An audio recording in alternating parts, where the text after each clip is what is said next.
తెలుగుదేశం శాసనసభ్యురాలు మాధవిరెడ్డి గారు కార్పొరేషన్ నుంచి మా కార్పొరేటర్ల గురించి, నా గురించి, మా అధికారుల గురించి నింద ఆరోపణ చేయడం చాలా బాధాకరం. మేము మాట్లాడగలం. ఒక మహిళ కొత్త పిచ్చగారికి పొద్దురగదన్నట్టు కొత్తగా రాజకీయాలకు వచ్చాం. ఎప్పటి నుంచో మేము రాజకీయాల్లో ఉన్నాం.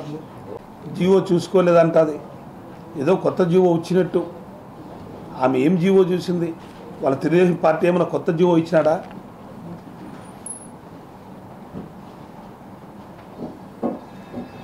మేమేదో కావాల్సిన చెత్త పన్ను వసూలు చేయొద్దని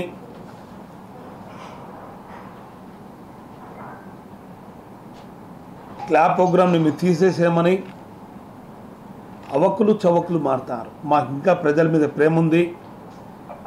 మా కార్పొరేటర్లు, మేము, మా పాలకవర్గం అంతా మా కార్పొరేషన్ బడ్జెట్ చూసుకొని ఆ రోజు ఎన్నికల ముందు 2021లోనే క్లాప్ ప్రోగ్రామ్ ఇంప్లిమెంట్ చేయమని ఒక జీవో ఇస్తే మా పాలకవర్గం కూడా మన పాలకవర్గానికి అంతా బర్డెన్ అవుతుంది.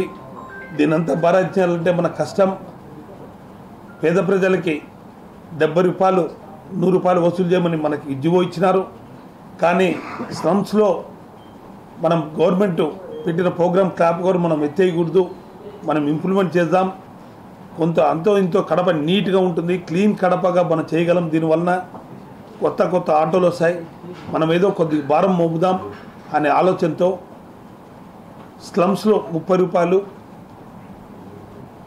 కొన్ని ఏరియాలు ఫిక్స్ చేసి గౌస్ నగర్ స్లమ్స్ పూర్తిగా స్లమ్స్ అయినటువంటి ఏరియాలో 30 రూపాయలు 40 రూపాయలు వసూలు చేసేట్టుగా, కొద్దిగా డొమెస్టిక్ ఏరియాలో 70 రూపాయలు వసూలు చేసేట్టుగా, కొన్ని కమర్షియల్ జోన్స్లో పెంచేట్టుగా మేము 2022 క్లాప్ ప్రోగ్రామ్ ఇంప్లిమెంట్ చేయడం జరిగింది. అంటే జీవో వచ్చింది 2021 ఆగస్టులో. 2022 ఏప్రిల్లో మేము క్లాప్ ప్రోగ్రామ్ని కడపలో ఇంప్లిమెంట్ చేశాము. క్లాప్ ప్రోగ్రామ్ ఇంప్లిమెంట్ చేసినా కానీ మా పాలకవర్గం ఎంతో సహకరించి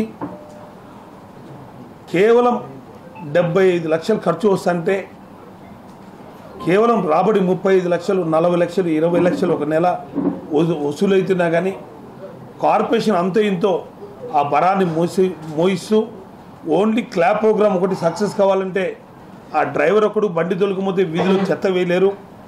ప్రజలు మాకు మనుషులు పెట్టాలని అన్నప్పుడు ఒక క్లాప్ ప్రోగ్రామ్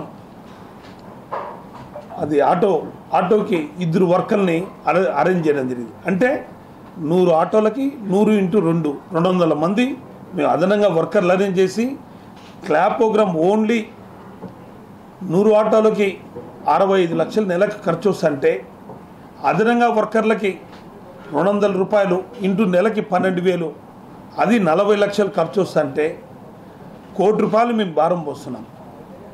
కేవలం ప్రజల్లో మాకు ఇచ్చేది 25 నుంచి 30 లక్షలు మాకు రాబడి వస్తాయి.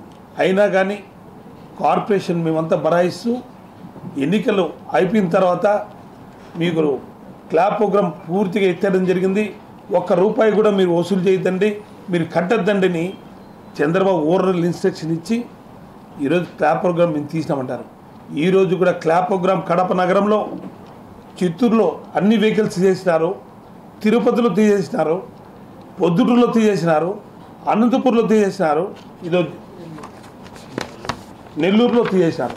అంత లెక్కల రిపోర్ట్ మేము తీసుకున్నాం. కానీ కడపలో 90 ఆటోలు కానీ కేవలం 20 ఆటోలు మేము తీసేయడం జరిగింది. అంటే మా దగ్గర పిఎస్సి వర్కర్స్ కేవలం చాలని మా వర్కర్స్ అందరూ కూడా 3 నెలలకో 4 నెలలకో జీతాలు ఇచ్చే టైంలో కార్పొరేషన్ని బాగా చేయాలి.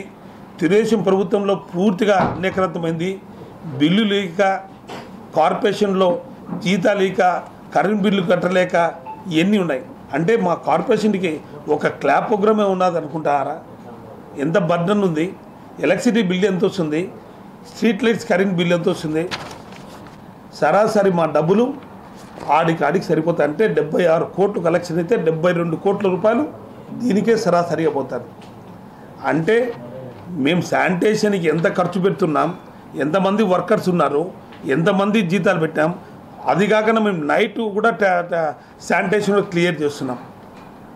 అంటే కార్పొరేషన్ ఆర్థిక పరిస్థితులు చూస్తూ మేము శానిటేషన్కి ఎక్కువ ప్రయారిటీ ఇస్తున్నాం.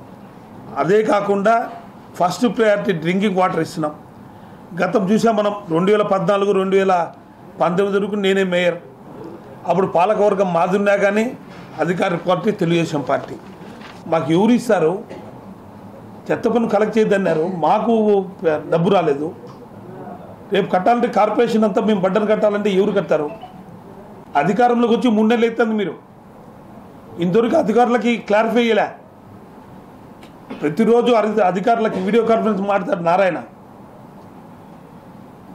దీని గురించి క్లారిఫై అడిగితే నేను చెప్తాం కదా అంటారు 3 నెలల నుంచి.